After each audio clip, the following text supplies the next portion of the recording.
家不是讲道理的地方。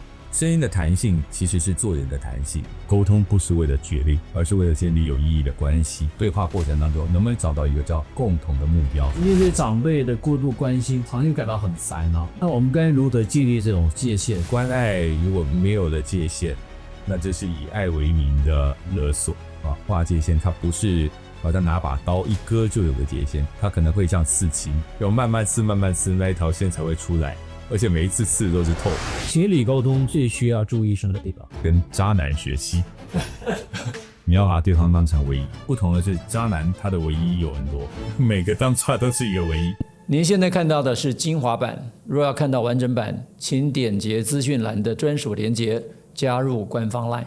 嗨，大家好，我是宋叶仁宋医师，欢迎您来到初日会客室。我们初日会客室就是想要跨出我们自己的舒适圈。今天我们就要请一位声音的专家来告诉我们，到底如何的把声音运用好。为你请到的是周振宇周老师，周老师欢迎您。好，周医师好，还有所有朋友大家好，我是周振宇。30岁前呢，我从事过新闻业，也是在媒体业，那也当过一阵子的配音员。后来呢，我把声音转成了教育训练，所以我跟500大企业呢，几乎都有做过他们深度的一个沟通这样的训练。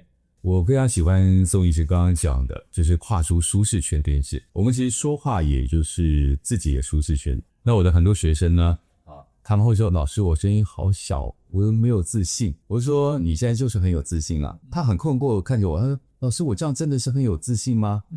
我说其实你的舒适圈就是你的能力所及的范围。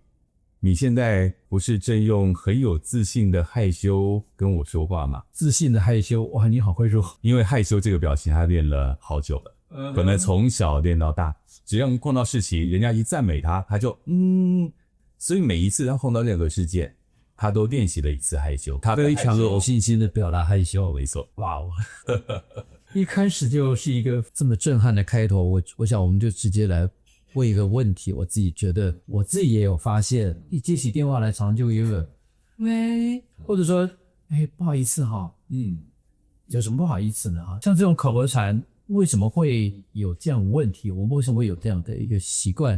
高八度这个观察点真的很有意思。接电话的时候会突然间拉高，我在观察，其实他是想要把他比较松软的情绪或者开心的情绪表现给他的受众，不管是他的客户或者他的这个对象呢，会有一个想要示好或者是释出善意的那种意念，以至于让他的音阶就会变得比较高一点，然后也比较轻松一点，像小狗在翻肚子给你摸的那种感觉。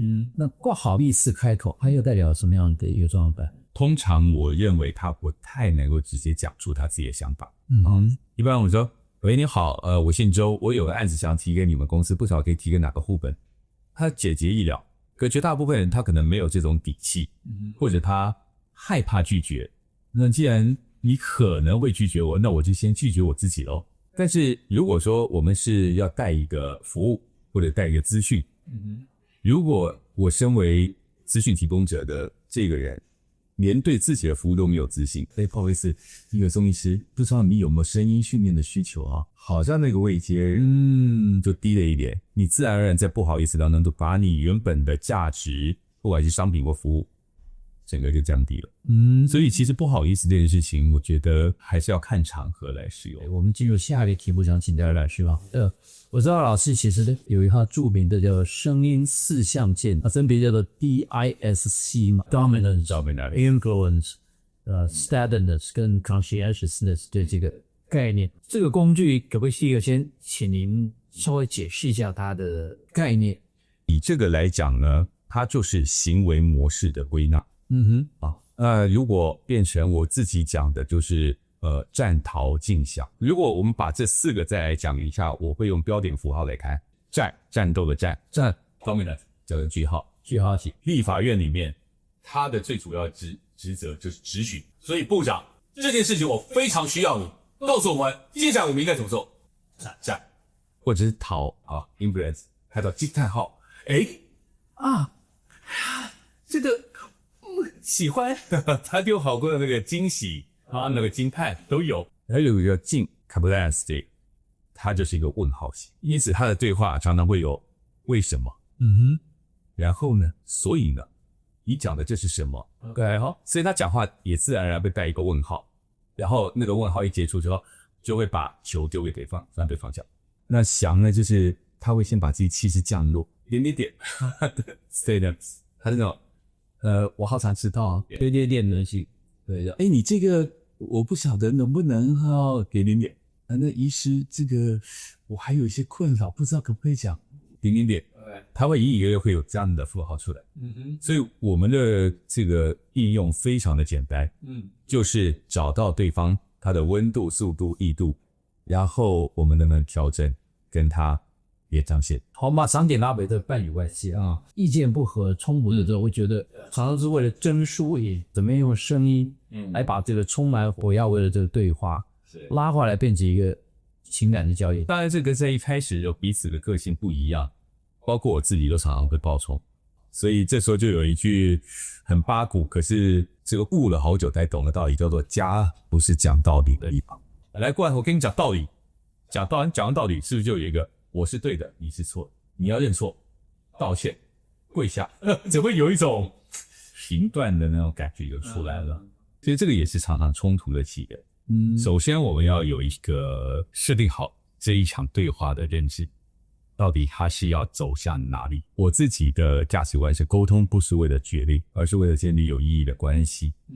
所以有意义的关系我再往下延伸有3个角。第一个就是我们能不能情感交流，你的开心我的难过，我们能不能互相去聊一下，而且还能够彼此去接住，而不是说你好开心你在兴奋什么，有点难过，难过什么不能这样接不住。所以这是第一个关系我很注重，就是能不能情感流动。第二个呢，就是资讯能不能交流，我看到的你看到的，我读到的你读到的，即使我们读到的观点可能不一样，那我们能不能交流？那观点不一样就很容易产生冲突，冲突不可怕，而是冲突之后我们怎么去做选择。所以这个是在资讯交流上面，有的人很说每次我讲你就反对我，每次我讲你就不认同我，那我就不要讲。这个好像就卡住了。那第3个是我们在这样的对话过程当中能不能找到一个叫共同的目标。好，也就在这个共同目标里面，我比较把它当成一个叫梦想，梦想是我们实际的生活方式。就是我讲完话，我希望你能够先认同我，再给我不一样的想法。而不是说我一讲完我觉得不好，我觉得不对，你怎么会这样想，你这样想是不行的，那我就会受伤。我就觉得能不能先认同我，然后我们再去沟通。所以他反而在共同的一个未来，共同的一个梦想里面，它有一个很重要的是我们互动的模式会是什么样的模式。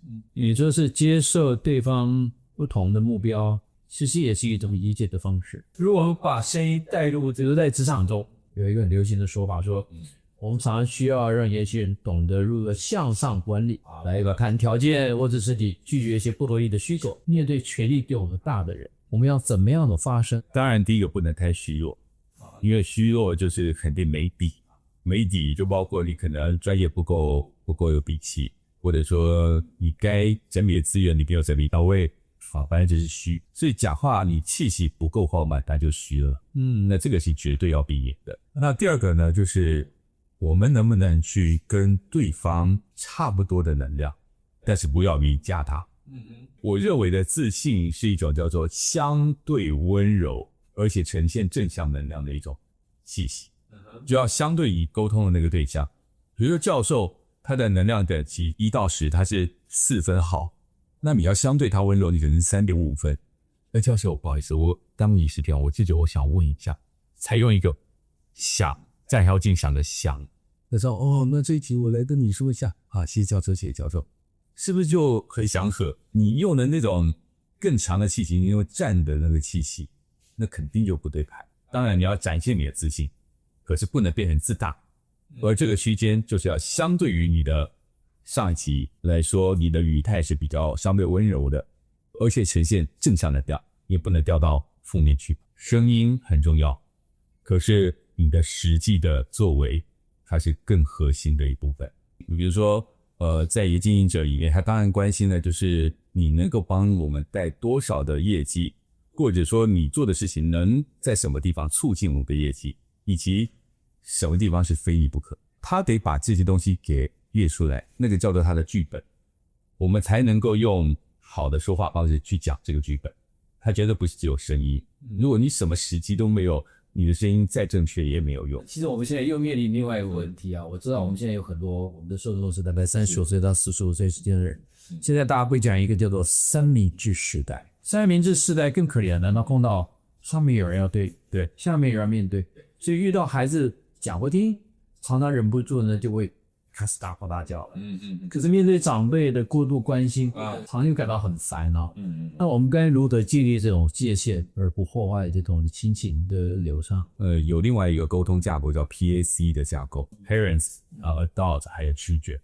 我们最好的对谈方式当然是 Adult 对 Adult，那是一个叫做讲道理的，然后该做什么我们就做什么的。但是当那个 Children 发作的时候，他是不讲道理的，他要情绪。他会高兴又大声笑，这个不高兴就大声哭，他甚至会有一些埋怨的语气会出现。那 parents 呢，他会有2种 parents， 一种就是关爱型的 parents， 就是什么，就是你吃饱没啊，睡了什么啊，就很关爱。但关爱如果没有了界限，那这是以爱为名的勒索啊。另外一种当然是比较严厉型的父母。他就反正规矩在这边，你就是要怎么样？早上几点起床，晚上几点睡觉，几点什么时候要结婚，然后什么时候要生小孩，就是那种规定是非常严格的。但是当我们在碰到小朋友的时候，你知道你晚饭吃了吗？你还有什么需要我帮忙吗？他是有种抛海滩球的那个语感和语态。所以我们对孩子呢，他可能都不是要跟你讲道理，他还在情绪当中。这些事情我也跟我女儿常常发生，当你一直用埋怨的语气跟我讲话，我当然也会不愉快，然后于是我就把声音给捏住了。你刚刚那什么语气？一讲我太太在旁边闹我，你的语气也不是吗？也不好。刚开始是我教她比较多，后来是她教我说，那我太太说，好啦，大女儿怎么样？要不要说一下？女儿是那种比较强烈的那个情绪，反而太太她可以用一个柔软的方式去把他的语气给记住。那对于长辈这件事情，因为长辈有时候我也碰过那种比较严厉的长辈啊，你每个礼拜都要回来吃饭，你礼拜六晚上我们一定要回来吃晚饭。那你碰到这种严厉，当然我们也不能严厉回去，还是那个相对温柔，而且呈现正向能量啊。我知道啊，那个你想要谈我们，那这个礼拜呢我没办法啊，那我说下礼拜，我先跟你约下礼拜。这样可不可以？它其实也是一个叫相对温柔的语感，然后直接把话给送回去。因为这个碰到严厉的嘛，比较严厉的。但是有一种是比较柔软的，它有一种软性的。你这个礼拜要不要回来吃饭呢？你这个冷不冷啊？饿不饿啊？温和照顾型的父母呢，他其实表面上是照顾，可是背后其实在彰显他的成就感，或者是说，你看吧，你还是需要我。你看吧，我还是有用的。其实这个是照顾型父母后面他会有的心态。好，那碰到这个呢，我们也不能发作，也不能这个又很用力的你不要再这样了，妈，你不要再这样了，好像也怪。我们可以做的就是回复到一个叫做比较平常的语气，一样缓缓的讲。可是这个时候就要用相对温柔，而且是比较中偏慢的语速。我知道这个你是为我们好，你做了什么什么事情，我是非常感谢的。那有些事情呢，这边我自己能够做，那你就不需要再做这么多。那我依然会非常感谢你为我做那些事情，但是这些呢，我想就让我自己来吧。认真而且是平稳的对话，但是难就难在这边，因为有时候你讲一次，你的照顾者型的父母还不见得说好，那我就这样做，他会觉得好像没有帮你买个便当就不对好像没有再帮你做一些事，好像就不对所以这只能一次一次的再去提醒他当然我们在比较强硬的叫做划界线，可是我会讲说这个划界线它不是好像拿把刀一割就有个界限，它可能会像刺青，有慢慢刺慢慢刺，那一条线才会出来，而且每一次刺都是透，刺一次怎么又来了，怎么又来了，我是讲过怎么又来了，但是讲着好像那条界限就慢慢的就出现了那这个也是我们要在不撕裂关系，因为没有到撕裂的那种必要性，可是又能够争取为自己的时间、空间，还有自己的主控权。好，我今天非常高兴能够邀请到您来讲这个声音直球对决的场合。OK， 好，快问快答英雄。渣男的道歉声音有什么特点？非常诚恳，他在当下非常诚恳，他每一个当下都是最爱的表现，但是他就是渣男。但是就是只有当下。OK， 遇到大吼大叫的人，第一个反应应该做什么？闪远一点吧，就是不要靠近他，因为大吼大叫已经是有侵略行为了，所以能闪先闪。怎么说话最能够展现专业感？从容的，不要过度强调。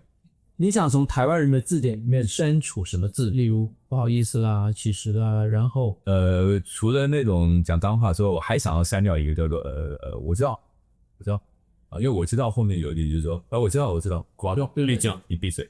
我知道，其实背后意思是闭嘴。好，我知道。哦，是。情侣沟通最需要注意什么地方？这个可能要跟渣男学习，你要把对方当成唯一。不同的是，渣男他的唯一有很多，每个当出来都是一个唯一，但是情侣沟通它是你永久的唯一。为什么听到自己录下的声音会觉得比较尴尬？因为我们自己听声音是骨头传导，所以听起来会比较低。OK， 你录音就是空气传导，怎么声音变高了？哎呀，好恶心哦！我怎么会这么清楚？这个是比较科学的一个概念在里面。遇到叫不出名字的半熟人要怎么样也是尴尬。我好像经常有这个状况。我昨天晚上也遇到。兄弟耶！对，昨天晚上那个人就是来跟我讲说兄弟，你忘了我名字啊？抱着我说兄弟，我一下子你就叫不出名字来，怎么样也是尴尬。我现在已经不掩饰了，哎呀，真是抱歉，有点尴尬。请问怎么称呼？最后，去给观众一个提升沟通影响力最核心的建议。我认为还是人格，声音的弹性其实是做人的弹性。可是如果说你没有了主轴，一直在配合别人，一直在讨好别人，见人说人话，见鬼又被人说鬼话，那人家觉得你是在干嘛？到底是怎么回事？所以我会讲的是说，勇于尝试，然后试试看找到你自己舒服，别人也能够接受的表现方式。那这样自己舒服，然后别人也能够接受，你的社会角色也能够扮演。慢慢的，你的舒适圈越来越大，见多识广，也就见怪不怪。所以今天我们从语气讲到了心态。感谢。